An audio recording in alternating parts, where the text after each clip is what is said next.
Eleanor's blood froze when the sheriff's shadow darkened her burned-down classroom, his eyes instantly finding the bruise her collar couldn't hide. Her father's $500 bounty for dragging her back to a forced marriage had found her, despite the remote mountain wilderness she'd chosen as sanctuary. Before we continue, don't forget to subscribe to the channel, like the video, and comment where in the world you're watching from. Let's go. Under the golden haze of a late afternoon sun, Jackson Blackwood guided his horse along the overgrown trail, the crisp autumn air carrying whispers of approaching winter. 3 weeks of tracking livestock thieves had yielded nothing but dust in his lungs and an ache in his bones that told him his 38 years were catching up faster than he cared to admit. The badge pinned to his weathered leather vest felt heavier with each passing day. The woods thinned as he crested the hill, revealing the forgotten settlement of Copper Creek spread below like a discarded memory. Most folks had abandoned it when the mine closed 2 years back, leaving behind skeletal buildings and dreams that never took root, which made the thin plume of smoke rising from the old schoolhouse all the more curious. "What do you make of that, Merlin?" he murmured to his dappled gray stallion, who snorted in response. "Squatters, maybe, or something worse?" His hand instinctively moved to the Colt revolver on his hip as he nudged Merlin forward. Sheriff duties didn't technically extend this far into the foothills, but Jackson had never been one to ride past trouble without looking it in the eye. The schoolhouse came into view as he rounded the bend,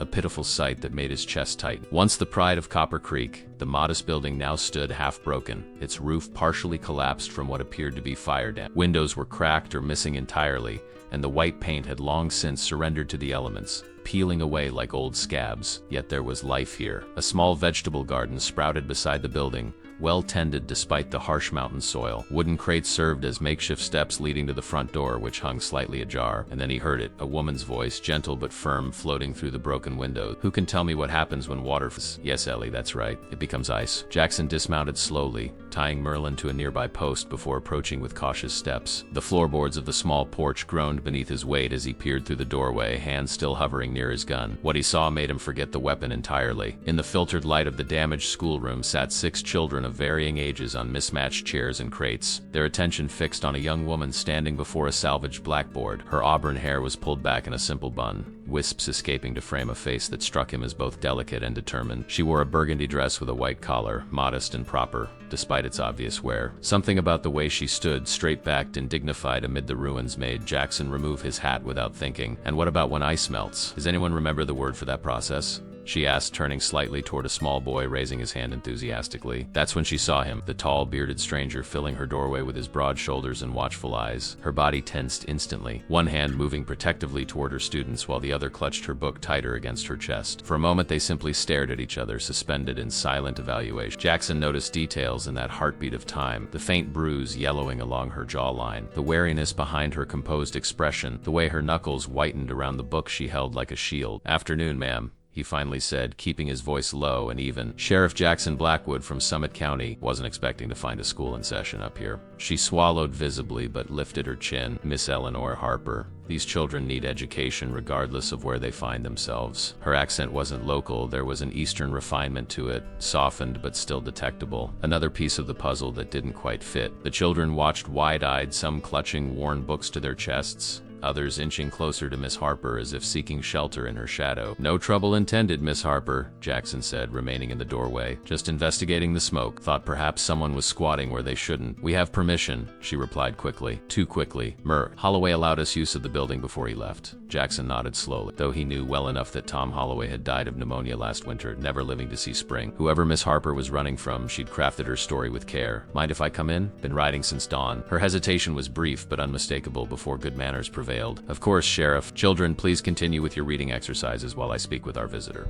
The students dutifully opened their books, most sharing with a neighbor, as Miss Harper approached Jackson with measured steps. Up close, she appeared younger than he'd first thought, perhaps 25, with eyes the color of summer sage that held both intelligence and carefully concealed fear. "We don't get many visitors," she said quietly, leading him to the far corner of the room where a small stove provided meager heat. "Certainly not law enforcement. Not much call for sheriffs in ghost towns," he agreed, studying the makeshift classroom. Broken furniture had been cleverly repaired, charred ceiling beams reinforced with salvaged timber. "You've done remarkable work here, Miss Harper. How long have you been teaching in Copper Creek?" "Nearly 3 months now." She poured water from a dented kettle into a chipped cup. "It's not much, but it's what these children have. Most are from families working the smaller claims that still yield enough to keep them fed." Jackson accepted the cup with a nod of thanks. "And you? What brings an educated woman like yourself to the back end of nowhere?" Something flickered across her face, a shadow quickly masked. "The children needed a teacher. I needed somewhere to teach. It seemed a fair arrangement. A diplomatic answer that told him nothing while revealing everything important in its careful omission. That's a nasty bruise you're carrying, he observed casually, sipping the lukewarm water. Her hand moved instinctively to her jaw before she caught herself a falling timber. The roof still shifts in strong winds.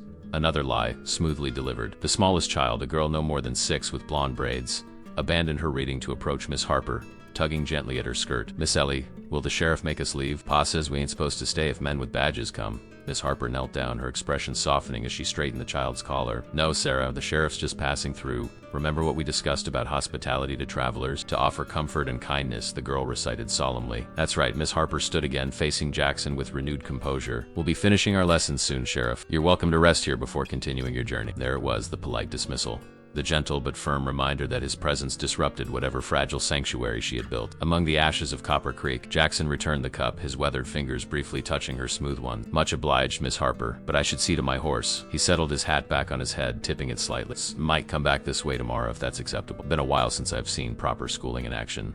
Something unreadable crossed her features, caution warring with what might have been loneliness. The children would enjoy that, I'm sure. As Jackson stepped back into the fading daylight, he cast one last glance at the unlikely teacher and her ragtag classroom. Miss Eleanor Harper was running from something or someone powerful enough to drive her into hiding in an abandoned mining town. The bruise on her face told a story her words carefully avoided, and Jackson Blackwood had never been able to walk away from a story that needed finishing, especially when it wore courage like a second skin. Standing tall in a burgundy dress amid the wreckage of a burned-down schoolhouse, night fell like a heavy curtain over Copper Creek, stars emerging in brilliant clusters against the ink-black canvas of the mountain sky. Jackson had made camp on a nearby ridge, close enough to keep an eye on the schoolhouse, but far enough to avoid causing Miss Harper further anxiety. Merlin grazed contentedly on the sparse autumn grass while Jackson nursed a small fire, his thoughts circling back to the determined young teacher and her peculiar circumstance. 20 years in law enforcement had taught him to recognize fear, the particular kind that kept a person looking over their shoulder, starting at sounds others wouldn't notice. Eleanor Harper carried that fear like a second heartbeat, steady and constant beneath her carefully maintained composure. What's your real story, Miss Harper? He murmured to the flames, feeding them another stick of kindling. Morning came with a veil of mist clinging to the valley, painting the dilapidated buildings of Copper Creek in ghostly watercolors. Jackson broke camp early, deciding to scout the settlement before returning to the schoolhouse. Information was currency in his line of work, and small towns, even abandoned ones, held their secrets in plain sight for those who knew where to look. The general store stood empty save for broken shelves and mouse dropping, but the post office yielded something interesting. A tattered wanted poster half hidden beneath others, a reward for information regarding the whereabouts of Miss Eleanor Prescott, described as 24 years old with auburn hair and green eyes, last seen in Denver 3 months prior. The poster had been issued by Thaddeus Prescott, offering $500 for information, a substantial sum that suggested resources and determination. It wasn't a warrant or official notice, merely a father seeking a daughter. But something in the wording to be returned to her family obligations raised the hair on Jackson's neck. Family obligations rarely drove young women to hide in burned-out schoolhouses with suspicious bruises. Pocketing the notice, Jackson continued his inspection of the settlement. The mining office revealed maps showing the surrounding territory, including lesser-known trails that could provide escape routes if needed. He committed them to memory before heading back to where Merlin waited patiently. By mid-morning, children began appearing on the path to the schoolhouse, some alone, others in small groups. They eyed him wearily as he approached, his badge catching the sunlight. A boy of about 12 stepped forward protectively, positioning himself between Jackson and the smaller children. You the sheriff from yesterday?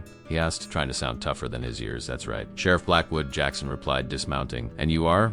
Thomas Reed, the boy answered, shoulders squared. My pa works the Lazy Crow claim. Good to meet you, Thomas. I'm just checking in on your teacher today. The boy studied him with suspicion born of harsh experience. Miss Ellie's good people. She teaches us proper and doesn't take no payment except what food folks can spare. Sounds like Copper Creek is lucky to have her. We are, piped up a girl slightly younger than Thomas. She taught me to read in just 6 weeks. Ma never thought I could learn on account of my slowness. Jackson smiled at the clear pride in the child's voice. That's impressive. Your teacher must be very skilled. Thomas nodded reluctantly. She is, but she gets sad sometimes when she thinks we ain't watching. Stares off at nothing with wet eyes, and she jumps at shadows, added another boy. No more than 8. Like my dog after Pa whupped him for killing chickens. The innocent observation painted a vivid picture, confirming Jackson's suspicions about Miss Harper's, or rather, Miss Prescott's state of mind. He thanked the children and walked alongside them toward the schoolhouse, Merlin's reins loose in his hand. Eleanor was waiting on the porch, her burgundy dress exchanged for a simpler blue one, equally modest but more practical for the day's activity. She'd clearly been watching for the children's arrival, her relief at seeing them safe quickly replaced by wariness as she noticed Jackson accompanying. Good morning, Sheriff, she called, her voice pleasant despite the tension evident in her posture. I see you've met my students.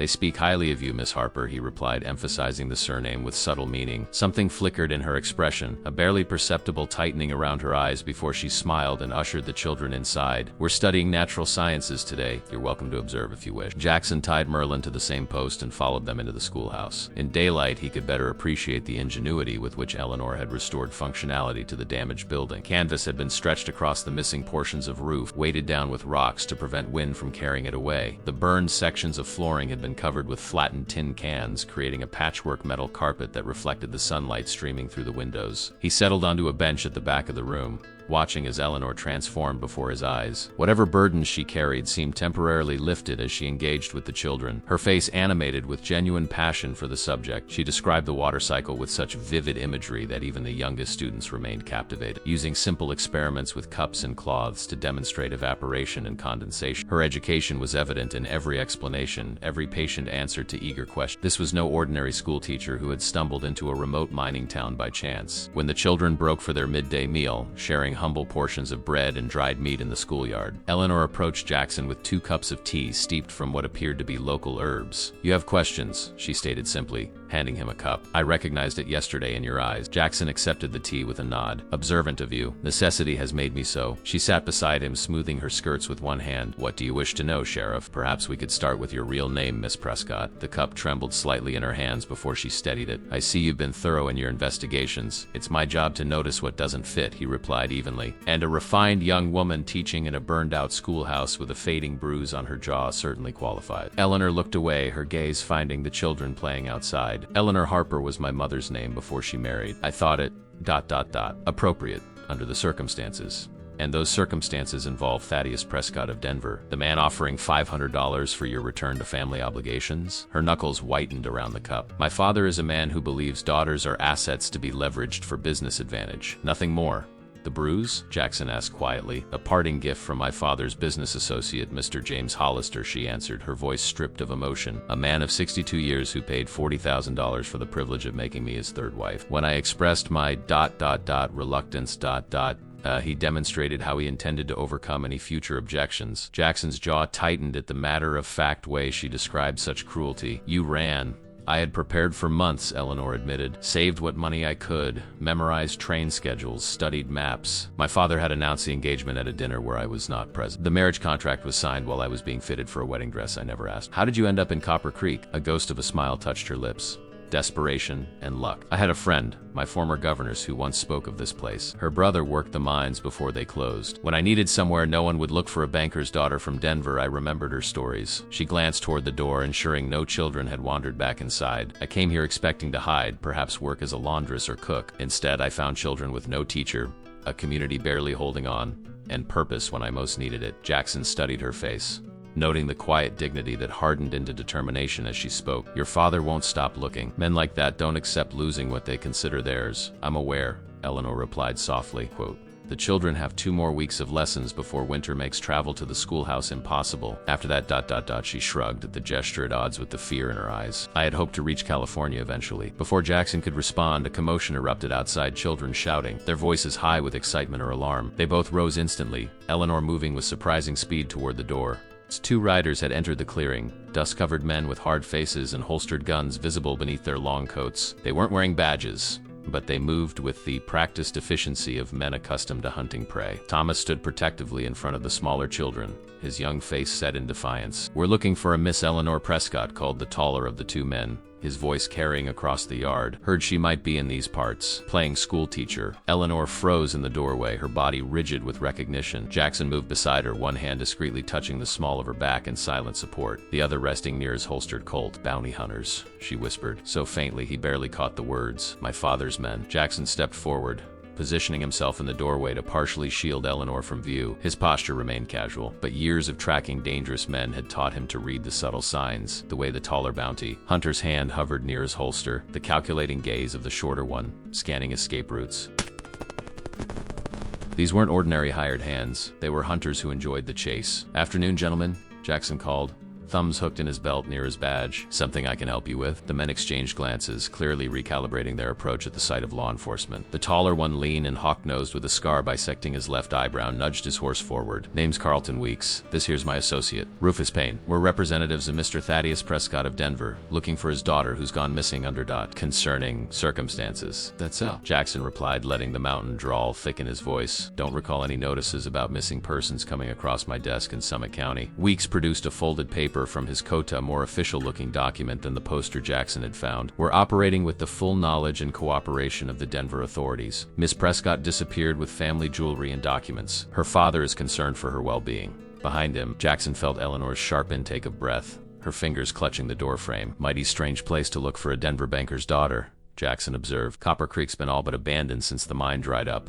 We follow leads where they take us. Payne spoke for the first time, his voice surprisingly soft for a man with such calloused features. Had word a woman matching her description was seen teaching school up this way. Thomas edged closer to the schoolhouse, his young face pinched with worry. Miss Ellie, should I run for my pa? He asked, loud enough for the men to hear. Jackson felt Eleanor step forward, her shoulder just touching his arm as she addressed her student. That won't be necessary, Thomas. Please take the younger children to the creek to collect samples for our science lesson. Sheriff Blackwood and I will handle this. The boy hesitated, clearly torn between following his teacher's instructions and staying to protect her. Jackson gave him a reassuring nod. Go on, son. Miss Harper and I have matters to discuss with these gentlemen. Thomas reluctantly shepherded the smaller children away, though Jackson noticed he kept them within sight of the schoolhouse behind the cover of several large boulders. Weeks dismounted with fluid grace that spoke of practiced violence, Payne following suit. They approached with measured steps, stopping a respectful distance away, close enough for conversation, far enough to draw weapons if needed. Ma'am, Weeks addressed Eleanor directly, tipping his hat. Might we trouble you for your name? We've written a fair piece on not much more than rumor. Eleanor stepped fully into view, her spine straight as a cavalry officer's, chin lifted in defiance rather than fear. My name is Eleanor Harper. I've been teaching in Copper Creek for 3 months now, as anyone here can attest. Interesting, Weeks replied, his eyes narrowing. You bear a striking resemblance to the young lady we're seeking. He withdrew a small daguerreotype from his vest pocket. Miss Prescott provided this likeness of his daughter. Most remarkable similarity, wouldn't you agree, Sheriff? He extended the photograph toward Jackson, who took it without changing expression. The image showed a younger Eleanor in formal attire, her hair elaborately styled, her expression vacant and resigned, a sharp contrast to the determined woman beside him. Perhaps, Jackson conceded, handing back the photograph, but these hills are full of folks who came to start fresh, Mr. Weeks. Law respects that, long as they're not running from proper warrant. Our employer is offering $500 for information leading to his daughter's safe return, Payne interjected, his gaze fixed on Eleanor. Double that for her actual recovery. Generous sum, Jackson commented. Must be quite concerned about those family jewels. It's a matter of honor, Weeks replied. The lady was promised in marriage. Agreements were made. Contracts signed. M.R. Prescott's reputation has suffered significantly. Eleanor's voice cut through the tension, clear and unwavering. And what of the lady's consent to this arrangement? Was that factored into these contracts? A thin smile curved Weeks' mouth. Miss Harper, was it? You sound remarkably well educated for a frontier school teacher. Education is my profession, sir. I would be remiss if I didn't maintain my own. Indeed. Weeks turned his attention back to Jackson. Sheriff, I wonder if we might speak with Miss Harper privately? Perhaps verify her identity more thoroughly. The threat underlying his polite words hung in the air like gun smoke. Jackson felt Eleanor tense beside him, though her expression remained composed. That won't be necessary, Jackson replied evenly. Miss Harper's currently assisting me with official county business. If you have questions about her identity, you can direct them to me. Official business? Payne echoed skeptically. Jackson nodded. Miss Harper has been helping identify suspects in a series of livestock thefts across the county. Educated eyes see details others might miss. It was a flimsy excuse at best, but delivered with enough authority to give the bounty hunters pause. They exchanged glances, silently reassessing their approach. We'll be in the area for a few days, Weeks finally said. Perhaps when your official business concludes, we might revisit our conversation. His eyes shifted to Eleanor, particularly as winter approaches and travel becomes challenging. The implied threat wasn't lost on either Jackson or Eleanor. They were being granted a temporary reprieve, nothing more. You gentlemen have accommodations? Jackson asked, maintaining the pretense of casual conversation. We'll make camp by the creek, Payne answered. Peaceful spot, good view of the surroundings. He emphasized the last word slightly, making it clear they'd be watching the schoolhouse. Safe travels, then, Jackson said, effectively dismissing them. The men mounted their horses with backward glances that promised this was merely an intermission, not a conclusion. They rode toward the creek, taking the long route that allowed them to circle the schoolhouse once before disappearing into the trees. Eleanor waited until they were out of sight before her composure fractured. She braced herself against the doorframe, breathing rapidly, one hand pressed against her sternum. They know, she whispered. They're absolutely certain it's me. Jackson guided her back inside, away from potentially watchful eyes. They suspect, but they're not certain. If they were, they wouldn't have left so easily. You don't understand, Eleanor said, pacing the small classroom. Carlton Weeks isn't just any bounty hunter. He's worked for my father for years, handling delicate matters that require discretion. He's seen me at social functions, though I doubt I registered much in his memory then. She laughed bitterly. I was merely the quiet daughter being groomed for an advantageous marriage, not worth noticing until I became a problem to solve. Jackson watched her movements, recognizing the energy of trapped fear. What exactly did you take when you left? Eleanor stopped pacing, her eyes meeting his directly. Nothing that wasn't rightfully mine. My mother's jewelry left specifically to me in her will. Letters that prove my father's business dealings with Hollister involved significant improprieties, and a small amount of money, far less than what was due to me from my mother's estate. Documents that could damage your father's reputation, Jackson clarified. That explains the high reward. The reward isn't for the documents, Eleanor replied, her voice dropping. It's for me, or rather for the merger my marriage would secure. Hollister owns railroad interests my father desperately needs. I am the currency in that transaction. Jackson's jaw tightened. No person is property to be traded, Miss Prescott. Her eyes widened slightly at his use of her real name, then softened with something like gratitude. Not in principle, perhaps, but in practice,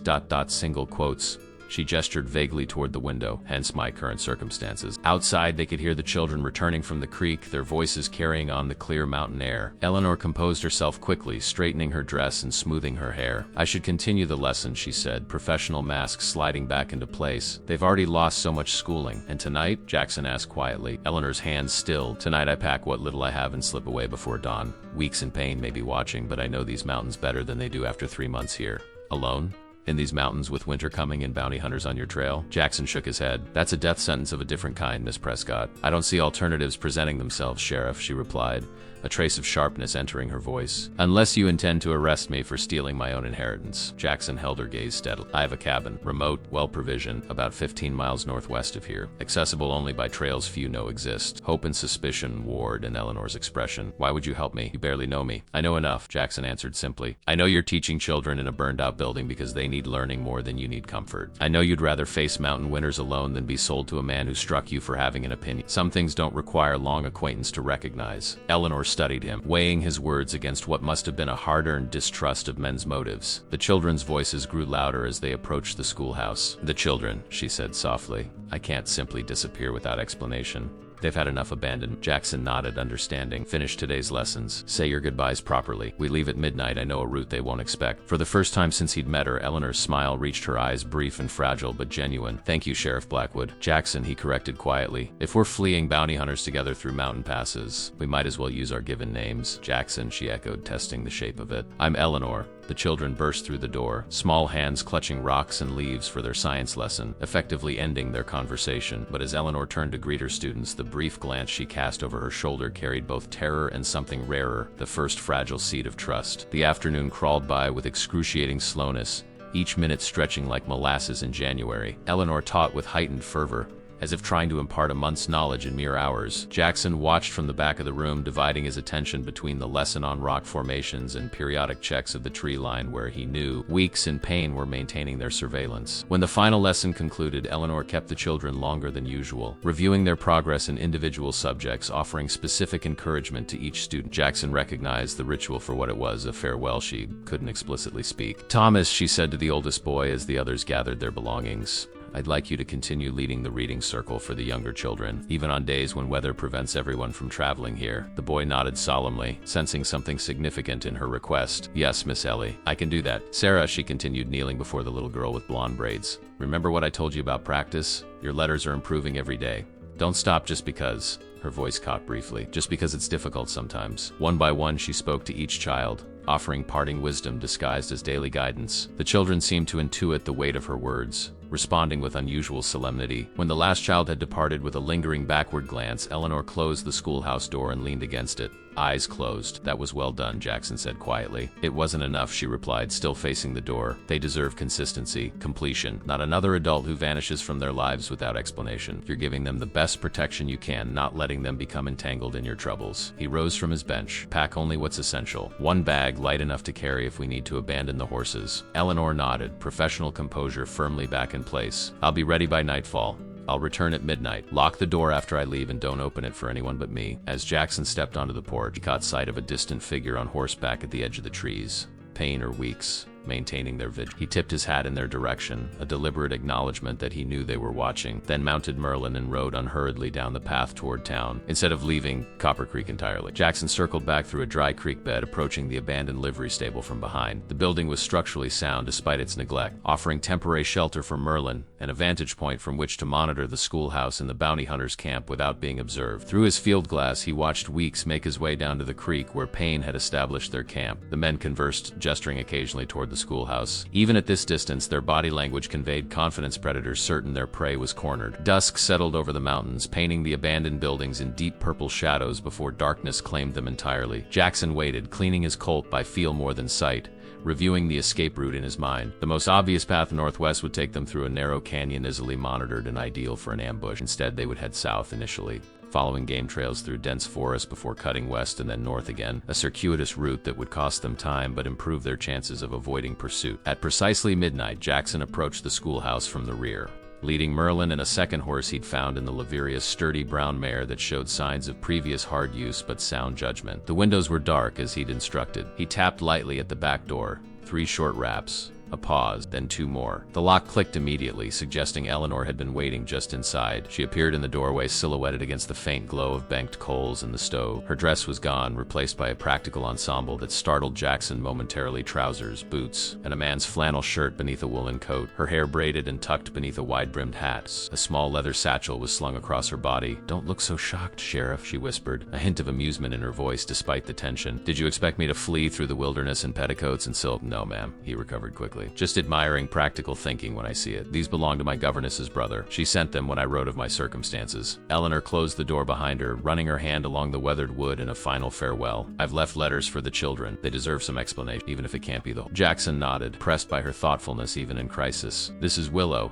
he said, indicating the brown mare. "Not the prettiest horse in the territory, but sure-footed and calm in tight spots." Eleanor approached the mare, speaking softly as she stroked its neck. The horse nickered quietly, seeming to accept her immediately. "Hello, Willow. We'll need to trust each other tonight." They set off without further conversation, Jackson leading them behind the row of abandoned buildings before cutting south toward the dense pine forest that covered the lower mountain slopes. The night was clear and cold, stars sharpening like ice crystals against the black sky. Their breath formed pale clouds in the darkness, the only sound the soft crunching of hooves on the forest floor. After an hour of steady riding, Jackson halted at a small stream, allowing the horses to drink while he checked their back trail. "No signs of pursuit yet," he said, returning to where Eleanor waited. "But Weeks and Payne will discover your absence at first light." Eleanor nodded, her face pale in the moonlight. "They'll assume we've gone northwest toward your cabin. That's the plan." Jackson remounted, adjusting his rifle in its saddle holster. "We'll continue south another 2 hours, then cut west through Sawyer's Pass before heading north again. It's a longer route, but less predictable. You know these mountains well. Had to. Spent 5 years tracking men who knew them better." He glanced at her, noting the straight line of her back, despite what must have been unfamiliar discomfort after hours in the saddle. "You're handling this terrain better than most city folk would." "My mother insisted I learn to ride properly before I was 10, Eleanor replied, a distant smile touching her lips. "She said a woman should always have means to leave situations that didn't suit her. Father thought she meant social occasions."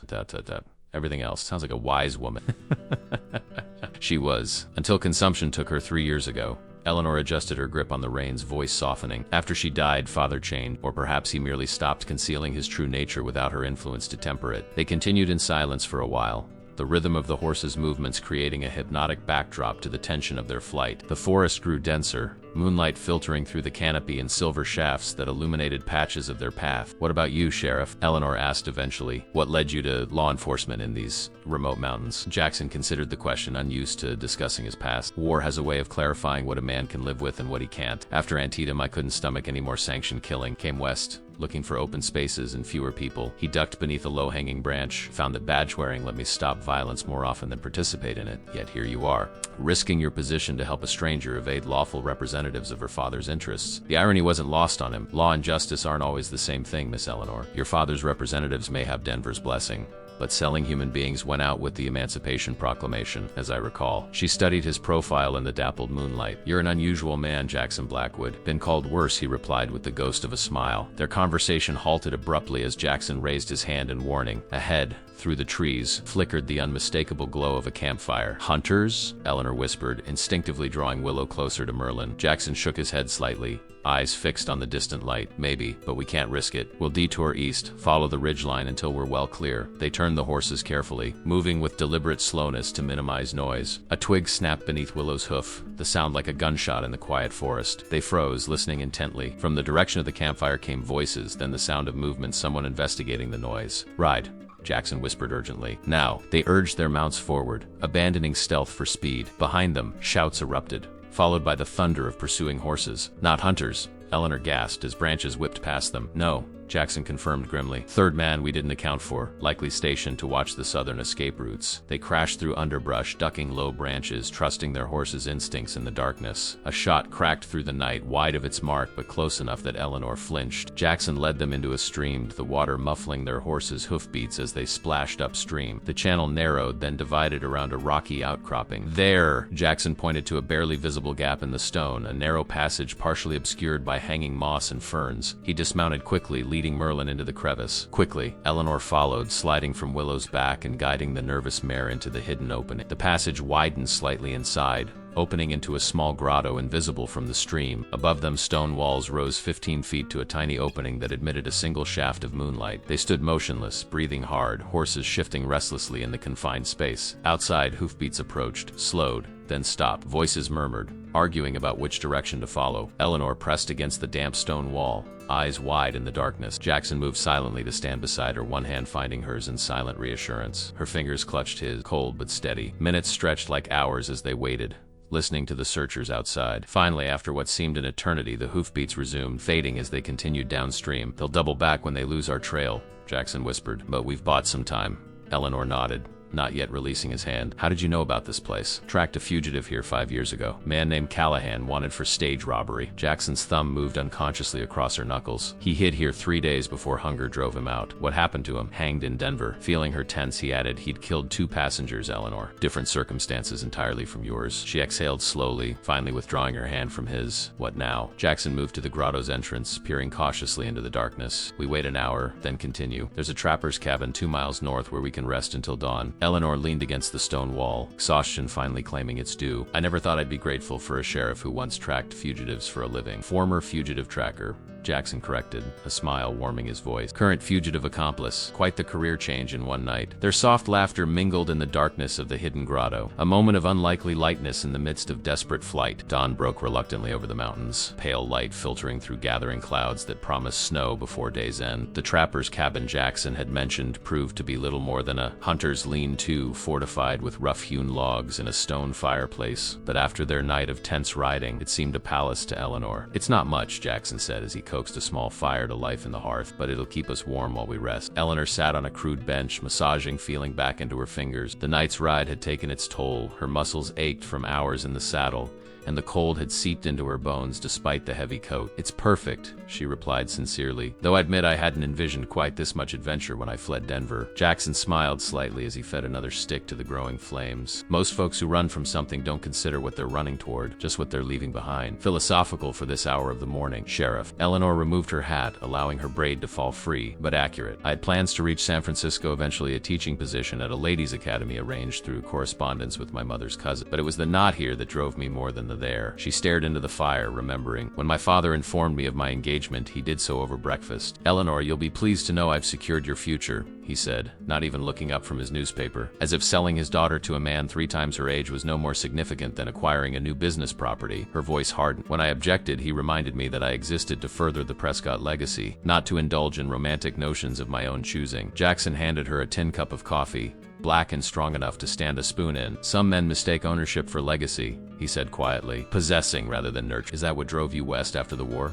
Eleanor asked, grateful for the cup's warmth against her palm. "Seeking space to nurture something of your own?" A shadow crossed his face. "Partly. Mostly I was running, same as you, from memories rather than men." Eleanor sensed the wounds beneath his words and didn't press further. Instead, she surveyed their temporary shelter more carefully. The cabin's previous occupant had left behind basic provisions, a few tins of beans, coffee, a sack of flour turned rock-hard with age. A wooden pallet heaped with dried pine boughs served as a bed against the far wall. Snowshoes and traps hung from pegs along the beams. "We should rest while we can, Jackson said, checking his pocket watch. A few hours sleep, then we'll continue north when the light's better. The weather's turning might work to our advantage if it snows enough to cover our tracks. Eleanor nodded, suddenly aware of the bone-deep exhaustion weighing her down. Should we take watches? I'll take first watch, he replied, settling himself near the door with his rifle across his knees. You've been through enough. Get some sleep. Despite her intention to argue, exhaustion won out. Eleanor stretched out on the pine bow pallet, using her satchel as a pillow. She expected sleep to evade her given the circumstance, but the rhythmic sound of Jackson's breathing and the gentle crackling of the fire lulled her under almost immediately. She dreamed of the schoolhouse, not the burned ruin in Copper Creek, but as it might have been in its prime. Children's laughter echoed through sunlit rooms, and she stood at the blackboard writing equations that transformed into birds and took flight. In her dream, Jackson watched from the doorway, a quiet presence radiating safety. But then the dream shifted. Darkened. The schoolhouse walls became the drawing room of her father's mansion. James Hollister materialized beside her, his liver-spotted hand closing around her wrist like a manacle. You will learn obedience, wife, he hissed, his breath hot against her ear. Eleanor jerked awake with a gasp, heart hammering against her ribs. Late afternoon light filtered through the cabin's single window, suggesting she'd slept several hours. Outside, snow fell in thick, silent curtains. Easy, Jackson's voice came from nearby. He sat on the bench, cleaning his revolver with methodical precision. You're safe. She pushed herself upright, embarrassed by her visible distress. I'm sorry. Bad dream. No need for apologies, he replied, returning the cleaned revolver to its holster. Snow started about an hour ago. Getting heavier. We might need to stay put longer than planned. Eleanor moved to the window, watching the white flakes swirl against the darkening sky. They'll still be searching, whether or no. They will, Jackson agreed, but not even Weeks is foolish enough to track through these mountains in a blizzard. We've gained some breathing room at least. He rose and added more wood to the fire, which had burned down to glowing embers during her sleep. The small cabin grew warmer as the flames leapt higher, casting dancing shadows across the walls. Outside, the wind began to moan through the pines, a lonesome sound that emphasized their isolation. Are you hungry? Jackson asked, opening one of the dusty tin cans with his knife. Eleanor nodded, suddenly aware of the hollow feeling in her stomach. Starving, actually. They shared a simple meal of beans warmed over the fire, supplemented with jerky from Jackson's saddlebags. The food was plain but satisfying, especially after their night of hard riding. Tell me about your cabin, Eleanor said between bites. The one we're heading for. Is it much like this? Jackson's lips quirked in a palace compared to this place. 2 rooms instead of 1. Glass window, proper bed. Sounds luxurious. It's remote, isolated, but it's a good place. His expression softened slightly. Built it myself after I took the badge. Somewhere quiet to go when people get to be too much. Do people often get to be too much for you, Sheriff Blackwood? There was gentle teasing in her question. More often than not, he set his empty plate aside. Cities make people forget their animals at heart. Too many together in one place, and the worst instincts surface. He glanced at her, then away. No offense intended, none taken. Denver society certainly demonstrated the truth of your observation. Eleanor wrapped her arms around her, watching the fire. All those elaborate manners barely concealing the constant calculation of advantage and position. They lapsed into comfortable silence. The howl of the wind and the crackling fire the only sounds. After a while, Jackson spoke again, his voice thoughtful. What will you do if we make it to California? Teach at that ladies' academy? Eleanor considered the question. Yes, I think so, though perhaps not forever. I've developed a taste for more, practical education since coming to Copper Creek. Those children needed knowledge they could. Use how to read contracts so they wouldn't be cheated. Mathematics for calculating fair payment for their labor, not French pronunciation or proper tea-serving etiquette. You were good with them, Jackson observed. They trusted you. Children know when they're truly seen, she replied, when they're valued as people rather than projects. She smiled faintly, something my father never quite grasped. A particularly strong gust rattled the cabin's door, sending a swirl of snow across the threshold. Jackson rose to secure the latch more firmly, then checked the window shutters. Storm's getting worse, he said, peering into the whiteout conditions. We may be here until morning. Eleanor nodded, resigned to the delay. Do you think they'll give up, the bounty hunters? Jackson's expression grew serious as he returned to his seat. Men like Weeks don't give up easily, especially with that kind of money involved, but they can't search forever. Eventually they'll have to report their failure to your father. You don't know my father, Eleanor said softly. He once spent 2 years pursuing a business rival who'd outmaneuvered him on a land deal. The man eventually sold everything and fled to Europe to escape my father's vengeance. She stared into the flames. Thaddeus Prescott doesn't tolerate losing what he considers his property. You're not property, Jackson said, his voice taking on an edge she hadn't heard before. In principle, no. In practice, she sighed. The courts would likely disagree with your assessment. A father's authority over an unmarried daughter is nearly absolute, especially one who's taken family possessions. Those documents you mentioned, the ones proving improprieties between your father and Hollister, what exactly do they contain? Eleanor hesitated, then reached into her satchel and withdrew a small oilskin packet. Evidence that Hollister and my father conspired to defraud investors in the Central and Western Railroad. They purchased land along the proposed route using insider information, then sold it back to the railroad at inflated prices through shell companies. She handed him several folded papers. There's also correspondence regarding their arrangement of my marriage, essentially selling me to Secure. Hollister's silence about the scheme. Jackson examined the documents, his expression darkening as he read. This is more than impropriety, Eleanor. This is criminal fraud. I know. That's why the reward for my return is so substantial. She took the papers back, returning them carefully to the waterproof packet. These would ruin both of them if they became public. Have you considered using them? As leverage? Blackmail, you mean? Eleanor shook her head. I just want freedom, Jackson. Not revenge, not power over him. Just the right to direct my own life. Their eyes met across the firelit space, understanding passing between them without words. Jackson's gaze held something that made Eleanor's breath catch respect. Certainly, but something warmer, more personal beneath it. The moment stretched between them, interrupted only when a log collapsed in the fire, sending up a shower of sparks. Jackson cleared his throat and rose to his feet. You should get more rest, he said, his voice slightly rough. I'll keep watch. Eleanor wanted to object, to continue whatever had been building in that suspended moment, but practicality won out. They still had difficult travel ahead, and exhaustion would only make it more dangerous. Wake me in a few hours, she said, returning to the pine bow pallet. You need rest too, Single. Quotes. Jackson nodded, though she suspected he had no intention of waking her until morning. As she settled again onto the makeshift bed, Eleanor realized something had shifted between them. A barrier lowered. A trust deepened. Whatever happened in the days ahead, she was no longer merely running from something. For the first time since leaving Denver, she felt herself running towards something as well. Outside, the storm raged on, wrapping their small sanctuary in a blanket of white isolation. For tonight at least, they were hidden from the world. Two unlikely companions finding unexpected shelter in each other's presence as much as in the cabin's sturdy walls. Morning arrived with blinding brilliance, sunlight reflecting off pristine snow that transformed the rugged landscape into something otherworldly. The storm had passed during the night, leaving behind nearly 2 feet of fresh powder and a sky so perfectly blue it seemed painted rather than real. Eleanor woke to find Jackson at the window, his silhouette outlined against the dazzling light. He had let her sleep through the night, despite her insistence on taking a watch. She should have been irritated by his protective instinct, but found herself touched instead. It's beautiful, she said, joining him at the window. And challenging, he replied, though his expression softened as he glanced at her. Deep snow makes for slow travel, but it also obscures our trail. Double-edged, like most things in nature. They shared a simple breakfast of coffee and the last of Jackson's jerky, then prepared to depart. Eleanor felt surprisingly refreshed despite the circumstance, her fear tempered by the growing certainty that she wasn't facing this ordeal alone anymore. How far to your cabin? She asked as they saddled the horses. Normally about 6 hours ride. In these conditions, probably closer to 10. Jackson tightened Merlin's cinch with practiced efficiency. We'll need to stay off the main trails. Weeks and his men will be watching those once the weather clears enough for travel. They set out into the crystalline morning, horses plowing steadily through drifts that sometimes reached their chests. The world around them lay hushed and transformed, every branch and boulder draped in white. Under different circumstances, Eleanor might have found it enchanting. Now, she scanned the pristine landscape constantly for any sign of pursuit. Were you always a sheriff? She asked as they navigated a narrow ridge, the question partly born of genuine curiosity, partly an attempt to distract herself from the precarious drop to their right. Jackson guided Merlin around a snow-covered boulder before answering. No, tried my hand at prospecting for a while after the war, then ranching. Neither suited me, too solitary. A wry smile crossed his face. Turns out I needed some human contact, just not too much. Hence the remote cabin, Eleanor observed. Hence the remote cabin, he agreed. Badge gives me purpose when I need it, and the mountains give me peace when I don't. And family? The question slipped out before she could reconsider its personal nature. Jackson was silent for a long moment. Had a wife, once. Caroline, lost her to fever our second year west. No children. I'm sorry, Eleanor said softly. He shrugged, the gesture somehow conveying both acceptance and lingering pain. It was a long time ago. What about you? No suitors before your father's arrangement with Hollister. None I found compelling, she replied. Father discouraged most attention, said it would distract from my education. In retrospect, I think he was saving me for the most advantageous match. She adjusted her hat against the glare of the sun. There was one young man, a professor of literature, who lectured at my finishing school. He spoke of women's minds with respect, treated our thoughts as worthy of consideration. I admired him greatly, but father discovered our correspondence and had him dismissed from his position. Eleanor's voice cooled at the memory, called him a penniless idealist, corrupting impressionable girls with dangerous notions of equality. The professor left Denver shortly after.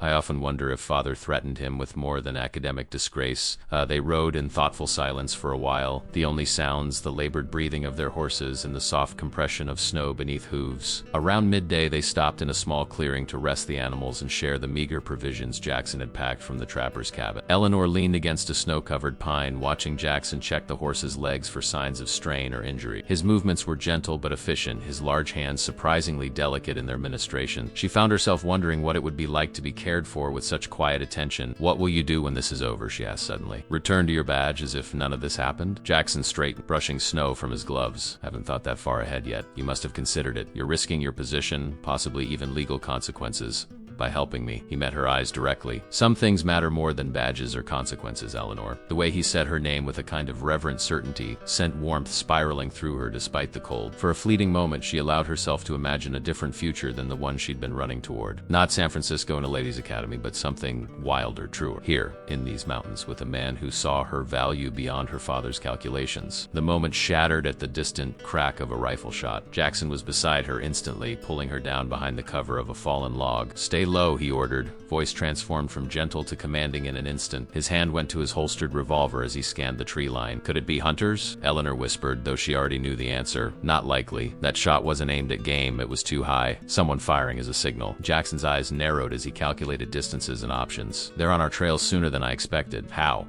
"The snow should have covered our tracks. They know these mountains too. Probably guessed our general direction and sent men to check likely routes." He gestured toward the horses, mercifully unharmed and still ground-tied nearby. "We need to move now."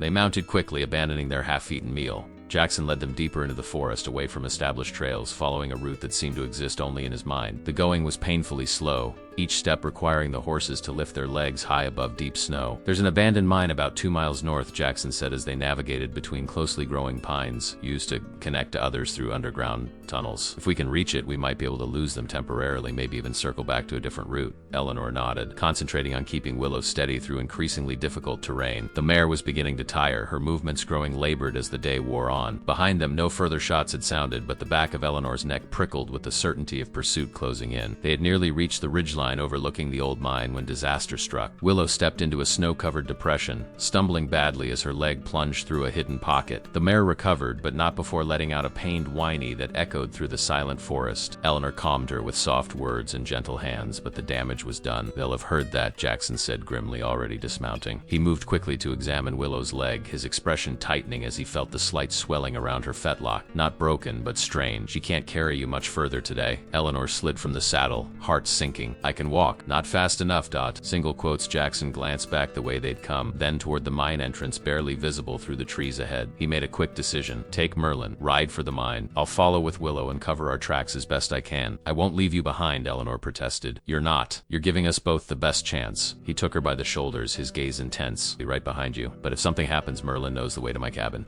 Let him lead you there." Before she could argue further, a shout echoed from the distance, close enough to make them both freeze. Jackson handed her Merlin's reins, then cupped her face briefly with one gloved hand. "Go," he whispered. "Trust me, Eleanor." Something in his eyes stopped her objections. She mounted Merlin, the stallion shifting nervously beneath her unfamiliar weight. "Be careful," she said, then urged the horse forward toward the mine entrance. Jackson led the limping Willow more slowly, using pine branches to sweep their tracks where he could. The mare moved gamely despite her injury, seeming to understand the need for quiet speed. They had almost reached the mine when the crack of a rifle split the silence again, this time followed immediately by the thud of a bullet striking a tree trunk inches from Jackson's head. He drew his revolver, firing back in the direction of the shot to buy time rather than with any expectation of hitting a target. "Go," he shouted to Eleanor, who had halted at the sound of gunfire. "Get inside." She hesitated only a moment before urging Merlin the final distance to the mine entrance. Jackson followed, leading Willow as quickly as her injury allowed, bullets splintering bark around them as they moved. They reached the dark mouth of the abandoned mine just as 3 riders appeared on the ridge they had recently descended. "Get deeper inside,"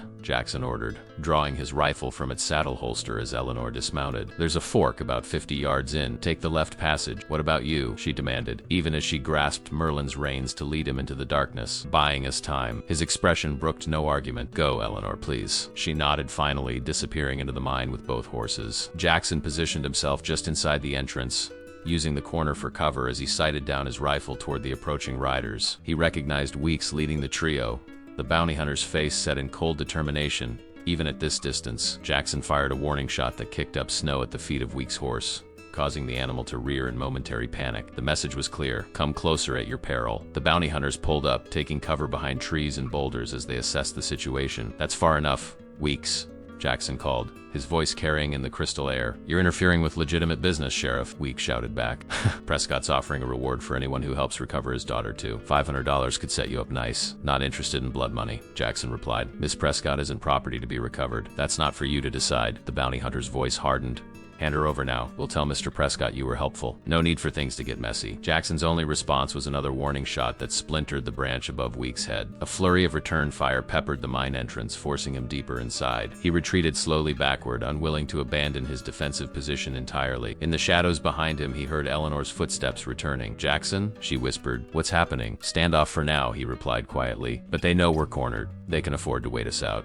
Eleanor moved beside him, her face pale in the dim light filtering from the entrance, but her expression resolute. Then we don't wait, she said, reaching into her satchel to withdraw a small object, a stub of candle and, more surprisingly, several sticks of dynamite. Jackson stared at her in disbelief. Where did you get those? A ghost of a smile touched her lips. This is mining country. The trapper's cabin had a few sticks hidden under the floorboard. I thought they might prove useful. For the first time since they'd met, Jackson Blackwood laughed out loud. Eleanor Prescott, he said with genuine admiration, you are full of surprises. Have you ever used dynamite before? Jackson asked, eyeing the explosives with a mixture of concern and newfound respect. Only theoretically, Eleanor admitted. I taught a science lesson on mining techniques last month. Had to research it thoroughly for the children's questions. She handled the sticks with careful precision despite her lack of practical experience. The basic principles aren't complicated. Remind me never to underestimate the practical value of a good education, Jackson muttered, peering cautiously around the corner toward the mine entrance. The bounty hunters had spread out, establishing positions that effectively trapped them inside. We need to collapse the main tunnel,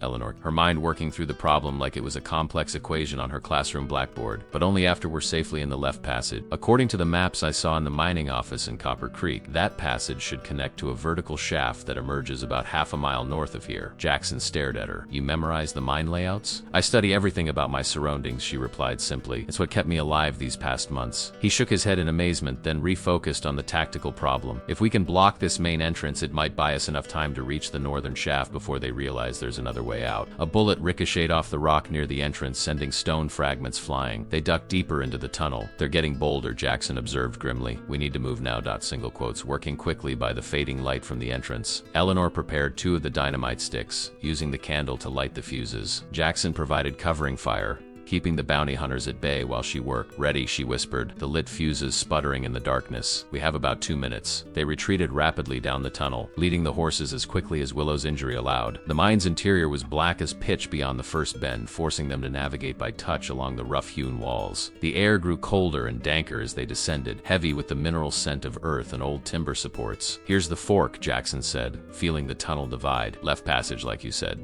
They had just guided the nervous horses into the left tunnel when the dynamite detonated with a deafening roar that shook the entire mountain. The concussion knocked them off their feet, dust and small rocks raining down as the main tunnel collapsed behind them. For a terrifying moment, Eleanor feared the entire mine might cave in, burying them alongside their escape plan. Gradually, the rumbling subsided, leaving only the ringing in their ears and the panicked breathing of the horses. Jackson lit a small lantern he'd carried in his saddlebag, the warm glow revealing dust-covered faces and wide eyes. That was more effective than I anticipated, Eleanor said, coughing as she brushed debris from her clothes. Jackson's laugh held equal parts relief and admiration. Remind me to let you plan all my tactical retreats from now on. They continued deeper into the passage, the lantern casting grotesque shadows against walls that glistened with moisture. The tunnel narrowed in places, forcing them to lead the horses single file. Merlin followed steadily, but Willow grew increasingly nervous, snorting and balking at the unfamiliar surroundings and the lingering smell of explosives. Easy, girl, Eleanor soothed, stroking the mare's neck. Just a little further.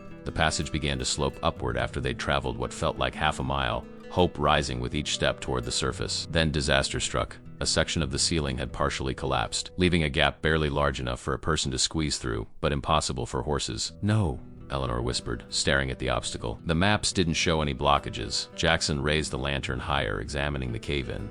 Old mines shift constantly. This could have happened years ago. He passed her the lantern and began testing the fallen rocks, searching for any that might be moved to widen the passage. After several minutes of effort, it became clear that clearing the blockage would take hours they didn't have. Jackson stepped back, running a hand through his dust-covered hair.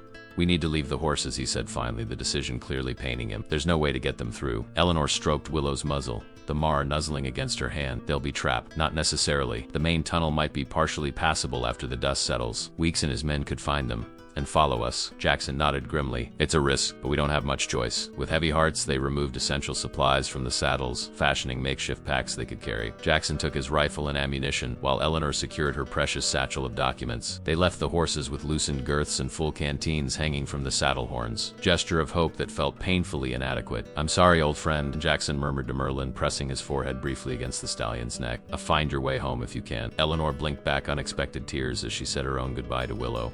The mare had carried her faithfully through their desperate flight, and abandoning her felt like surrendering a piece of their dwindling hope. They squeezed through the narrow opening one at a time, Eleanor going first while Jackson passed their supplies through. The passage beyond was even tighter, forcing them to crouch as they continued their journey. The lantern's light grew dimmer as its oil depleted, shadows lengthening around them like grasping fingers. What if the northern shaft is blocked too? Eleanor asked, voicing the fear that had been growing with each difficult step. Then we find another way, Jackson replied, his certainty a comfort in the oppressive darkness. There's always another way, Eleanor. They walked in silence for a time, conserving breath in the thin air. The tunnel twisted and branched occasionally, but Jackson seemed to have an uncanny sense of direction, always choosing the path that continued northward and upward. How do you know which way to go?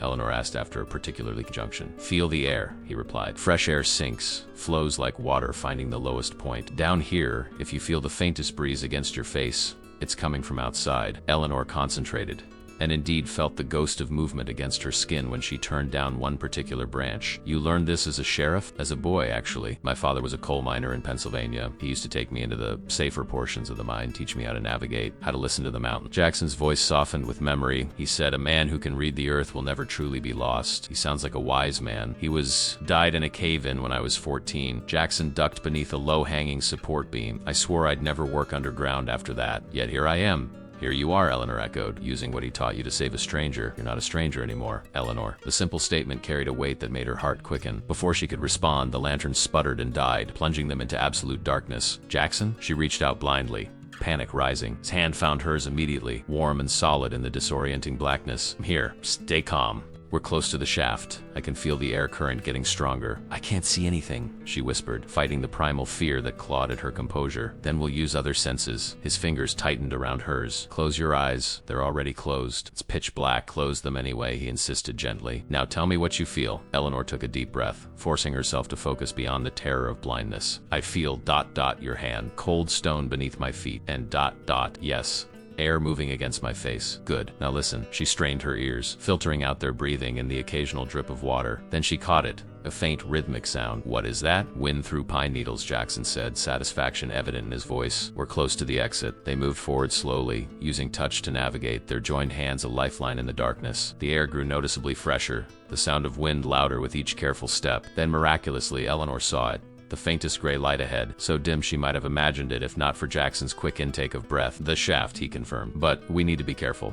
Weeks and his men might have guessed our escape route. They approached cautiously, the gray light gradually revealing a vertical shaft with crude handholds cut into the rock. Above, a small circle of white showed sky, their passage to freedom. Jackson went first, testing each handhold before pulling himself up. Eleanor followed, her muscles protesting after the physical demands of the past 2 days. The shaft rose about 20 feet to the surface, each upward movement bringing them closer to either escape or capture. Near the top, Jackson paused, listening intently before cautiously raising his head above ground level. After a tense moment, he pulled himself out, then reached back to help Eleanor. They emerged into late afternoon sunlight, the world blindingly bright after their time underground. They were on a northern slope of the mountain, the forest spreading before them, untouched snow glittering like diamond dust. No sign of pursuers marred the pristine landscape. We made it, Eleanor breathed, the cold air sharp in her lungs. For now, Jackson cautioned, already scanning their surrounding. Weeks is smart. He'll figure out what we've done eventually. How far your cabin from here? About 3 hours on foot, less if we push hard. He checked his pocket watch. We need to move quickly. Night comes fast in these mountains, and we don't want to be caught in the open after dark. Eleanor nodded, but before they set off, she placed a hand on Jackson's arm. Thank you, she said simply, the words inadequate for all they'd been through. He covered her hand with his own, his gaze steady and warm despite their dire circumstances. Don't thank me yet. We're still a long way from safe, I know, but I'm still grateful. She held his eyes for a moment longer than necessary, something unspoken passing between them. For everything. Single quotes. Jackson's expression softened, the hard lines of vigilance momentarily giving way to something more vulnerable. He started to speak, then seemed to think better of it, gently squeezing her hand instead. Let's get you to safety, he said finally. Then we can talk about gratitude. They set off through the snow, moving as quickly as their exhaustion allowed, leaving the mind behind but carrying its lesson with them. Sometimes the only way forward was through darkness, guided by nothing but faith in another's hand and the promise of light ahead. Dusk settled over the mountains like a heavy blanket, shadows lengthening across the pristine snow as Eleanor and Jackson pressed on. The temperature dropped precipitously with the sun's departure, their breath crystallizing in clouds before their faces. 3 hours had stretched into 4 as they navigated the difficult terrain, each step requiring deliberate effort through snow that sometimes reached their knees. Eleanor's legs burned with fatigue, her body pushed well beyond the limits of her previous experience. Yet she maintained pace just behind Jackson, refusing to become the liability that slowed their progress. The months in Copper Creek had hardened her in ways her Denver life never could have. Building endurance she now called upon with grim determination. Just over this ridge, Jackson said, his voice rough with exhaustion as he pointed toward a tree-covered rise ahead. The cabin sits in a small valley below, sheltered from the worst winds. Eleanor nodded, conserving breath for the final ascent. As they crested the ridge, the last light of day revealed their destination, a sturdy log cabin nestled against the mountainside, partially obscured by towering pines. No smoke rose from its stone chimney, no light shone from its windows, yet it emanated promise of sanctuary that nearly brought tears to Eleanor's eyes. It's perfect, she whispered. Jackson's face softened momentarily. It's not much, but it served me well. A wistful note entered his voice. Never thought I'd be bringing anyone here, of all under these circumstances. They descended carefully, legs trembling with exhaustion by the time they reached the cabin's door. Jackson retrieved a key from beneath a hollow log by the porch steps, the familiar motion speaking of countless solitary returns to this isolated haven. The cabin's interior was cold but welcoming, a single large room with a stone fireplace dominating one wall.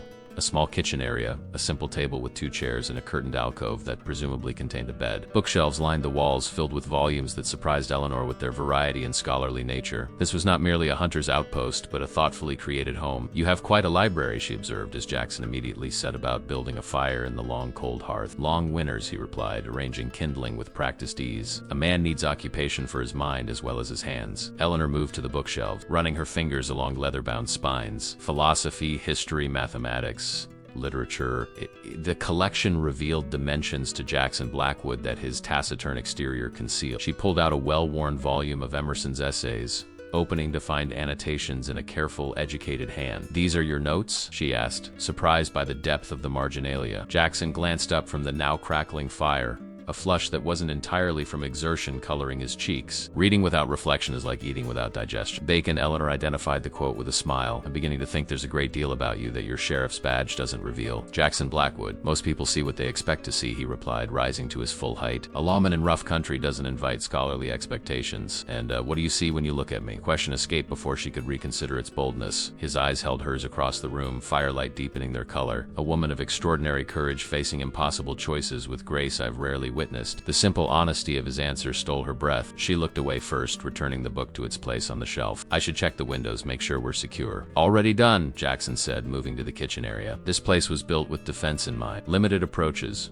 all visible from inside. One door, windows shuttered from within. He pumped water into a large pot. "We'll have hot water for washing soon. There's food in the cellar, simple fare, but filling." Eleanor sank into one of the chairs, her legs finally surrendering to fatigue. "You really do come prepared for everything." "Not everything," he admitted, stoking the fire higher. "I never prepared for harboring a fugitive schoolteacher with a talent for dynamite." That drew a tired laugh from her. "Nor I for fleeing with a philosopher sheriff who reads Emerson in a mountain cabin." The domesticity of the moment struck them both simultaneously, the absurd normalcy of their banter against the backdrop of their desperate circumstances. Jackson's expression grew serious again. "We should be safe here for a few days," he said, hanging the pot of water over the fire. "The storm and our mine escape will slow weeks, but not stop him. Men like that don't give up isolation, especially with the kind of money your father is offering. What happens when they find us?" Eleanor asked the question that had hovered unspoken throughout their journey. "This is your home, your sanctuary. I've brought danger to your doorstep." Jackson crossed to the window, peering through a narrow gap in the shutters at the darkness beyond. "We'll deal with that when it comes. For now, we rest and recover." He turned back to her. There's a washroom through that door. I'll prepare something to eat while you clean up. The small attached washroom proved to be another surprise primitive by Denver standards, but remarkably civilized for such an isolated location. Copper tub, a basin with pump, even a cracked mirror hanging on the wall. Eleanor stared at her reflection, barely recognizing the woman who looked back at her. 3 months in Copper Creek had begun the transformation, but the past 2 days had completed. Dirt streaked her face, her once neat braid had come undone, wisps of hair framing features that appeared sharper, more defined than she remembered. But it was her eyes that had changed. Most significantly gone was the carefully maintained passivity her father had demanded, replaced by a clear, direct gaze that held hard-won wisdom. The woman in the mirror was not Eleanor Prescott, dutiful daughter of Denver society, nor even Miss Harper, the devoted teacher of Copper Creek. She was someone new, still forming, still discovering her boundaries and capabilities. She washed quickly, the hot water a luxury after days of cold streams and snow. When she emerged, wearing the same clothes but feeling marginally more human, she found Jackson had prepared a simple meal of beans, dried venison, and biscuits that looked like they'd been stored for some time but smelled surprisingly appetizing when warm. "Your turn," she said, gesturing toward the washroom. "The food can wait a few minutes." He hesitated, then nodded, disappearing through the door with fresh clothes from a trunk by the bed. Eleanor took the opportunity to explore the cabin more thoroughly, noting the careful craftsmanship evident in every beam and joint. This was not merely a shelter, but a labor of love, built by a man who valued solitude but hadn't sacrificed civilization in its pursuit. Her attention was drawn to a small desk in the corner, where a half-written letter lay beneath a paperweight. She knew she shouldn't look, but her eyes caught the opening line before she could turn away. Asterisk, my dearest Caroline. Another winter approaches. And still I find myself writing to you as if someday these letters might reach beyond the veil, asterisk. Eleanor moved away quickly, heart aching at this glimpse into Jackson's private grief. He still wrote to his long-dead wife, maintaining a connection across years and mortality itself. The intimacy of this revelation felt more intrusive than if she'd stumbled upon him undressed. When Jackson returned, clean-shaven and in fresh clothes, Eleanor was seated by the fire, studying the flames as if they contained answers to unasked questions. "You found my letters," he said simply, no accusation in his voice. She looked up, apology in her eyes. "I didn't read them, just the first line. I'm sorry, Donaby." He served the food onto tin plates, his movements deliberate and calm. "It's been 8 years since Caroline died. I stopped writing daily letters after the first year, weekly ones after the third." A self-conscious shrug. "Now it's mostly when the seasons change or something significant happened, like harboring fugitives." A ghost of a smile. "That would qualify as significant." Yes. They ate in companionable silence for a while, the simple food tasting like a feast after their ordeal. Eventually Eleanor spoke again. "The children in Copper Creek, I keep thinking about them, wondering if they'll understand why I disappeared." She set her empty plate aside. "Thomas will look after the younger ones, I know that, but they've had so many people leave their lives already."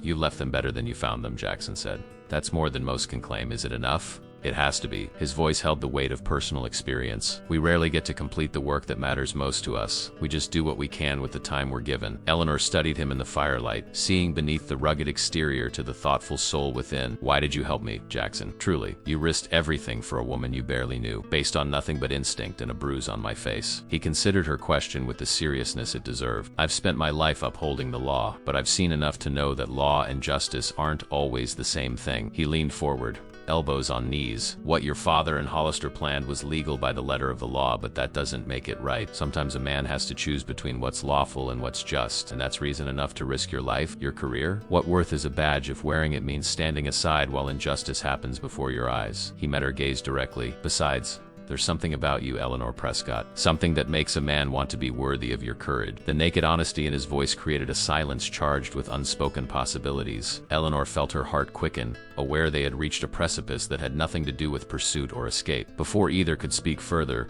a sound broke the moment, distant but unmistakable. The report of a rifle, echoing across the valley. Jackson was on his feet instantly, extinguishing the lamp and moving to the window. "They couldn't have tracked us here so quickly," he muttered, peering into the darkness. "Unless they knew where to look," Eleanor said, the implication hanging heavy between them. "Your cabin isn't exactly a secret among local law enforcement, is it?" "No," he admitted grimly. "Any sheriff worth his salt knows his deputies' whereabouts, and Weeks would have asked around." He turned to her, decision made. "We can't stay here. We need to move on before dawn." "Where?" "California is still hundreds of miles away." Jackson was already gathering supplies, his movements swift and economical. "I know a place. An old trapper I once helped out of a bad situation. Lives near the territorial border. If we can reach him, he might help us get you further west." Eleanor joined him in preparation, packing food and essential supplies into 2 rucksacks. "I'm sorry," she said quietly. "Your home is just a place. he finished firmly. Walls and roof. What matters is that you reach safety. Their eyes met in the firelight, and in that moment, Eleanor understood that something fundamental had shifted between them. This was no longer merely a sheriff helping a woman in distress. It had become a shared journey with stakes higher than either had initially stood. Another rifle shot, closer this time, galvanized them into faster action. The brief sanctuary had been just that brief, but as they prepared to flee once more into the wilderness, Eleanor realized that true sanctuary had never been the cabin at all, but rather the steadfast presence of the man beside her. They slipped out through a hidden cellar door at the back of the cabin, emerging into a night so cold it burned their lungs with each breath. The moon had risen, casting the snow-covered landscape in ghostly blue-white light that made concealment nearly impossible. Jackson led them into the densest part of the pine forest, where shadows offered some protection from watching eyes. "Stay close to my tracks," he whispered, breaking trail through snow that reached mid-calf, less evidence of two people passing. Eleanor followed precisely in his footsteps, her mind racing as quickly as her heart. The brief warmth and safety of the cabin had been cruelly snatched away, reminding her that there would be no rest until she was truly free or caught. Behind them, more voices had joined the first, their words indistinct but their purpose clear. They moved through the forest with painful slowness, each step carefully placed to minimize noise. Jackson's knowledge of the terrain proved invaluable as he guided them through ravines and along frozen stream beds where their tracks would be less visible. The night grew colder, the temperature dropping well below freezing as clouds obscured the moon. "Storm coming," Jackson murmured, glancing at the sky. "Might work in our favor if it snows enough to cover our trail, or against us if we're caught in the open." Eleanor replied, shivering despite her layers. He nodded grimly. "There's an old hunting shelter about 4 miles ahead. If we can reach it before the weather turns, we'll have some protection." 4 miles felt like 40 in their exhausted state. Each step a conscious battle against the urge to stop and rest. Eleanor's muscles screamed in protest, but she pushed forward, drawing on reserves of determination she hadn't known she possessed until these past few days. The first snowflakes began to fall 2 miles into their journey, gentle at first, but quickly intensifying into driving sheets that reduced visibility to mere feet. The wind rose, howling through the trees like a living creature, snatching their breath and penetrating even their thick clothing with icy fingers. "We need to move faster," Jackson called over the rising storm, reaching back to grasp Eleanor's hand. "If we lose sight of each other in this, we're both in trouble." They pushed forward with renewed urgency, leaning into the wind that seemed determined to drive them back. The shelter remained frustratingly elusive, each rise or bend in the path raising hopes only to dash them again. The snow fell harder, accumulating quickly on their clothes and packs, adding weight to their already burdened bodies. Eleanor's feet had gone numb, her face burning from the stinging ice crystals driven by the relentless wind. Just as despair began to claw at the edges of her resolve, Jackson stopped abruptly, pointing through the swirling snow. There, the shelter was little more than a 3-sided lean-to built against a rock face, but to Eleanor's eyes it looked like salvation itself. They stumbled the final yards, collapsing inside the crude structure with relief that bordered on delirium. The overhang and sidewalls weren't much, but they blocked the worst of the wind and driving snow. Jackson immediately began gathering what dry kindling he could find beneath the shelter's protection. "We need fire or we'll freeze," he said, his voice hoarse with exertion. "The storm will cover the smoke." Eleanor helped as best she could with fingers that refused to cooperate properly, breaking small branches into usable pieces. Jackson worked methodically, creating a small teepee of kindling shielded from the wind by the rock wall. Using flint and steel from his pack, he eventually coaxed a small flame to life, nurturing it carefully until it caught and began to grow. They huddled close to the fire, not speaking as sensation painfully returned to extremities. Eleanor removed her snow-crusted gloves, holding her hands toward the flames with a wince as circulation resumed with burning intensity. "Do you think we lost them?" she asked finally, voice barely audible above the storm. Jackson stared into the fire. "Temporarily. This blizzard will slow everyone down,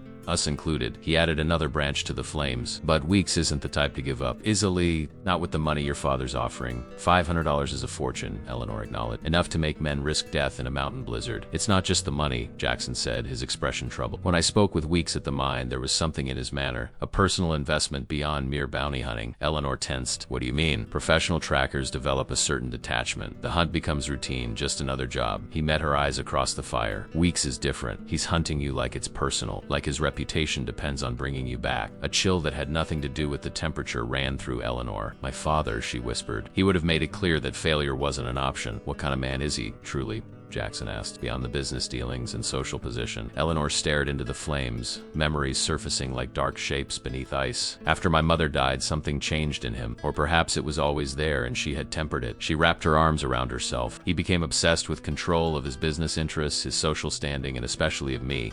I was his last connection to my mother, but also a valuable asset to be deployed strategically. She fell silent for a moment, ordering her thoughts. 2 months before he announced my engagement to Hollister, I overheard him speaking with his business associate, Mr. Wells. Eleanor has become troublesome, he said. Too many ideas, too much like her mother. Hollister will break that spirit quickly enough. Her voice hardened. He spoke of me as one might discuss a horse in need of breaking. Jackson's jaw tightened visibly. No father worthy of the name would speak that way of his child. He stopped being a father the day my mother was buried. Eleanor said simply, I became property, nothing more. They sat in silence as the storm raged outside, each lost in private thoughts. Eleanor added small branches to the fire, watching the flames consume them with hypnotic intensity. Finally, Jackson spoke again, his voice deliberate. We need to consider alternatives to California. Eleanor looked up sharply. What do you mean? Weeks and his men know we're heading west. They'll have men watching all the main routes and settlements along the way. He leaned forward, face serious in the firelight. Even if we reach California, your father's influence extends there too. Mining interests, railroad connections, men like Thaddeus Prescott have long reaches.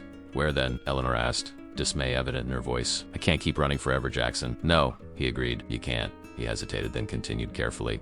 There's another option. The documents you're carrying, the evidence of fraud and illegal dealings. Have you considered using them? Eleanor stiffened. As blackmail? I told you before, not blackmail. He interrupted gently. Justice. Evidence presented to federal authorities.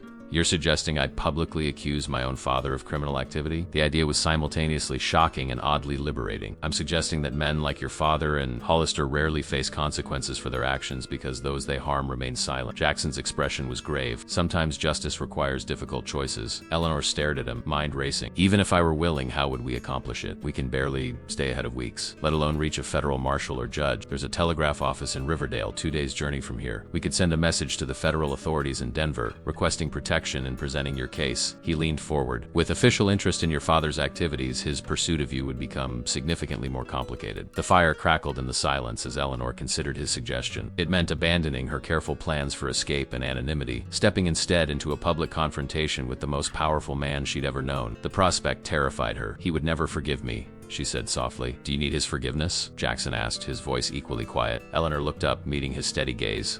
No, she realized aloud. I don't. I never have. Something shifted within her. A final breaking of chains she hadn't fully acknowledged still bound her. All these months of running, she had been fleeing her father's control while still operating within the framework of his expectations. A proper young woman disappeared quietly, caused no scenes, created no scandal. You're right, she said with growing certainty. We need to fight back. Not just run. Not. Jackson nodded, relief evident in his features. It won't be easy. Weeks and his men stand between us and Riverdale. Nothing about this journey has been easy, Eleanor replied with a hint of her dry humor returning. Why start now? A half-smile touched his lips, but before he could respond, a sound carried faintly through the howling wind, the distant bark of a dog. They froze, listening intently. Again it came, closer this time, unmistakable even through the storm. Tracking hounds, Jackson said grimly, already gathering their belongings. Weeks must have brought them up from the valley settlements. In this weather, how could they possibly follow our scent? Eleanor asked, panic rising. Dogs can track through almost anything if they're good enough, and the men handling them know these mountains. He stamped out the fire, plunging them into sudden darkness. We need to move, now. Where? Well, we can barely see 2 feet ahead in this storm. Jackson secured his pack, then helped Eleanor with hers. There's a river about a mile east. If we can reach it, the water will break the scent trail. And if we can't? His hand found hers in the darkness, squeezing once. Then we make our stand here. Together. The simple declaration steadied her more than any elaborate reassurance could have. They stepped out of the shelter's meager protection into the full fury of the blizzard, the wind immediately tearing at their clothes and skin like claws of ice. The dogs barked again, closer still, the sound carrying an eager, hungry quality that sent shivers down Eleanor's spine. Through driving snow and biting cold, they pressed eastward, each step a battle against nature and exhaustion. The dogs' barking grew louder, then multiplied. At least 3 hounds, their voices rising in the excitement of closing in on their quarry. They're gaining too quickly, Jackson shouted over the wind. We'll never reach the river in time. He pulled Eleanor into the shelter of a massive pine, its branches creating a small pocket of relative calm in the storm. His face was grim as he unslung his rifle. What are you gonna do? She asked, already knowing the answer. Buy you time, he replied simply. Head due east. You'll hit the river within 20 minutes of hard walking. Follow it south to Riverdale. The word burst from her with unexpected force. I won't leave you to face them alone, Eleanor. No, she repeated, grasping his arm. We do this together or not at all. I didn't come this far to abandon the one person who stood by me when it mattered most. Their eyes locked in the dim light, a wordless communication passing between them that transcended their brief acquaintance. In that moment, Eleanor knew with absolute certainty that whatever came next, capture, escape, or something far worse. She would face it alongside this man who had risked everything for her freedom. Together then, Jackson conceded, his voice rough with emotion. God help us both. The barking grew louder, more frantic as the hounds closed in. Jackson positioned himself with his back against the massive pine, rifle ready, while Eleanor stood beside him, clutching the last stick of dynamite from her satchel. One shot, he said quietly. That's all we'll get before they know our position. Eleanor nodded, understanding the grim calculus of their situation. The storm worked both for and against them, limiting visibility for their pursuers, but also for themselves. She peered through the swirling snow, straining to catch any movement beyond the white veil surrounding them. There a darker shadow moving through the blizzard, the unmistakable silhouette of a large hound bounding through drifts, nose to ground. Behind it, barely visible, a man followed, rifle in hand. Jackson raised his weapon, sighting carefully. Eleanor touched his arm. Not the dog, she whispered. It's just doing what it was trained to do. He adjusted his aim slightly, targeting the handler instead. The rifle cracked, the sound partially muffled by the howling wind. The figure stumbled and fell, a cry of pain quickly swallowed by the storm. The hound faltered, confused by its master's distress. "Run!" Jackson urged, grabbing Eleanor's hand as they plunged deeper into the forest. More shouts erupted behind them, the remaining dogs baying with renewed excitement. They crashed through snowdrifts and underbrush, branches tearing at their clothing, their breath coming in ragged gasps.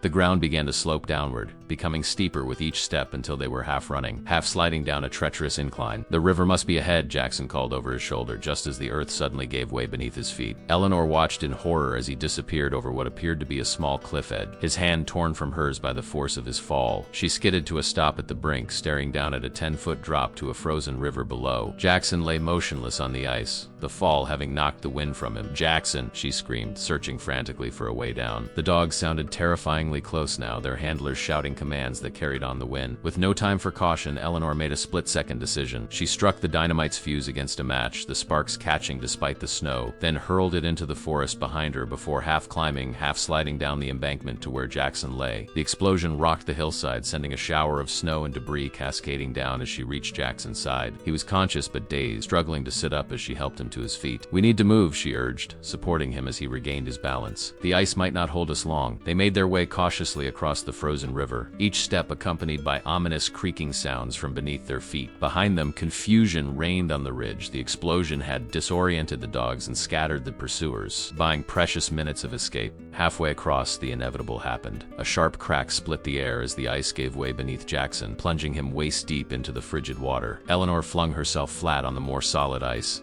extending her arm to grasp his coat. "Hold on," she cried, straining with all her strength to prevent him from being pulled completely under by the current. Jackson fought against the numbing cold, struggling to find purchase on the slippery ice edge. With a supreme effort, Eleanor managed to drag him partially onto more solid footing, enough for him to haul himself the rest of the way out of the deadly water. They scrambled to the opposite shore, both knowing the critical danger of his soaked condition in such temperatures. Within minutes, his clothes would freeze solid and hypothermia would claim him as surely as any bullet. There, Eleanor pointed to a dark opening in the rock face ahead, a small cave carved by the river during higher water. They staggered toward it, reaching its shelter just as shouts from the opposite bank indicated their pursuers had found the cliff edge. Inside the shallow cave, Eleanor worked with desperate efficiency, stripping off Jackson's frozen outer garments and replacing them with dry layers from their packs. His skin was alarmingly cold, lips tinged with blue, but his eyes remained focused and alert. "Build a fire," he managed through chattering teeth, quick before they crossed downstream. Eleanor gathered what scraps of dry material she could find,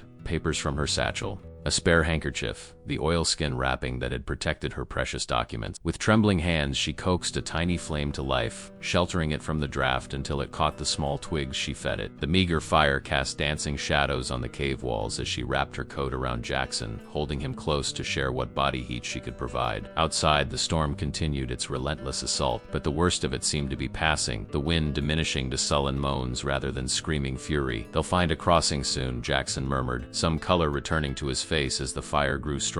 "We can't stay here. You can't move yet," Eleanor insisted. "Not until you're warmer." A rifle shot echoed across the river, the bullet striking rock near the cave entrance, showering them with stone fragments. Jackson pulled himself upright, grimacing with the effort. "No choice now," he said, reaching for his still damp boots. "They've spotted us." Eleanor helped him to his feet, steadying him as he swayed slightly. "Which way?" "Riverdale lies due south," he replied, checking his revolver.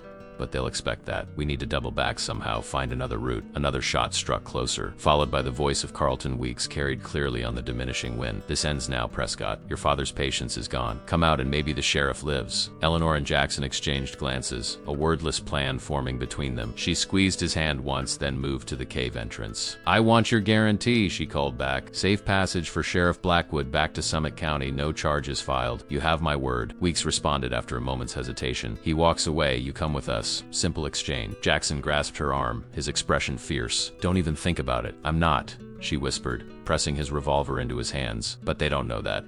Understanding dawned in his eyes as she continued in a louder voice, meant to carry across the river. I need a minute to gather my things. Eleanor moved quickly, using the brief reprieve to unwrap the oilskin package containing her father's documents. She removed half the papers, tucking them into Jackson's inner coat pocket. Insurance, she explained softly. If we're separated, one of us still has leverage. She retrieved the last stick of dynamite, the one she'd kept hidden in her boot, since the Minan moved to the back of the cave where a narrow fissure extended into darkness. There's another way out, Jackson realized, examining the opening with newfound hope. Maybe, she admitted, or maybe just a deeper grave, but it's our only chance. She lit the dynamite's fuse, placing it carefully near the cave entrance before they squeezed into the narrow passage, crawling on hands and knees into the unknown darkness beyond. Behind them, the explosion rocked the small cave, bringing down part of the ceiling and filling the entrance with debris and smoke. Choking dust and total darkness, they pressed forward, the passage gradually widening until they could stand, finding themselves in a larger cavern with multiple branching tunnels. An old mine shaft, Jackson whispered, recognition in his voice. These mountains are riddled with them. This one must connect to the river somehow. They chose a tunnel that sloped gradually upwards, hoping it would eventually lead to the surface, after what felt like hours of careful navigation through absolute darkness. Guided only by touch and Jackson's miner's instincts, they saw it, a faint gray light ahead that could only be daybreak filtering through an opening. They emerged on a hillside miles from where they'd entered, the storm having passed completely, leaving a transformed world of pristine white beneath a clearing sky. Below, nestled in a valley between snow-covered peaks, lay a small settlement buildings clustered around a church steeple and the unmistakable lines of railroad tracks. Riverdale, Jackson said, relief evident in his voice. We made it. 6 months later, spring had transformed the mountains, melting the last of the winter snow and bringing forth explosion of wildflowers that carpeted the hillsides in purple, yellow, and blue. The rebuilt schoolhouse in Silver Creek stood proudly against this backdrop, its fresh lumber and new glass windows a testament to community determination. Inside, Eleanor moved between rough-hewn desks, guiding small hands through the complexities of multiplication tables. Sunlight streamed through windows, illuminating a classroom that, while simple, contained all the essentials for learning. A blackboard dominated the front wall, chalk dust dancing in the light beams as she wrote examples for her students to follow. Miss Eleanor called a small girl with blonde braids. Is Sheriff Jackson coming for lunch today? Eleanor smiled, tucking a stray lock of hair behind her ear. Her gaze drifted momentarily to the simple gold band on her left hand. Yes, Sarah, and he's bringing the newspaper from Denver. I believe there might be more news about the trial, the children murmured excitedly. Even the youngest among them understood something of the drama that had unfolded over recent months. How the documents their teacher had carried all the way from Denver had sparked a federal investigation into railroad fraud that reached the highest levels of Colorado society. Thaddeus Prescott and James Hollister now awaited sentencing, their business empire crumbling under scrutiny that had uncovered far more extensive corruption than even Eleanor had suspected. The scandal had rocked Denver society and reformed railroad regulations throughout the territory. The classroom door opened, admitting Jackson Blackwood, no longer wearing a sheriff's badge but carrying himself with the same quiet authority. The children greeted him enthusiastically, especially when they spotted the peppermint sticks bulging suspiciously from his coat pocket. Class dismissed for lunch, Eleanor announced, unable to contain her smile as Jackson crossed the room to her side. As the children filed out into the spring sunshine, he handed her the newspaper, its headline boldly proclaiming, Prescott verdict, guilty on all counts. It's finally over, she said softly, leaning against him as they studied the article together. Justice has a way of catching up eventually, he replied, his arm settling comfortably around her waist, though sometimes it needs a little help from school teachers with dynamite. Eleanor laughed, the sound carrying through the open windows to the children playing outside. I never imagined when I fled Denver that I'd end up here, teaching again in another small town, married to the man who found me in a burned-down schoolhouse. Life has strange circularity to it, Jackson observed, glancing around the bright classroom. You could have gone anywhere after the trial. California, back east? Why stay in these mountains? Eleanor's gaze drifted to her students, then back to the man beside her. Because freedom isn't just about running from something, she said, echoing the wisdom she'd discovered during their desperate journey months before. It's about finding where you truly belong. through the doorway. Framed against the brilliant blue spring sky, her students called for them to join the lunch spread beneath the old oak tree. Hand in hand, they stepped into the sunlight, leaving behind the darkness of winter and pursuit for the simple joy of a life chosen rather than forced upon them. The schoolhouse stood as testament to resilience and renewal, much like the woman who had once taught in its burned-out shell, running from a forced marriage she never wanted, only to find both purpose and love in the most unlikely of circumstances.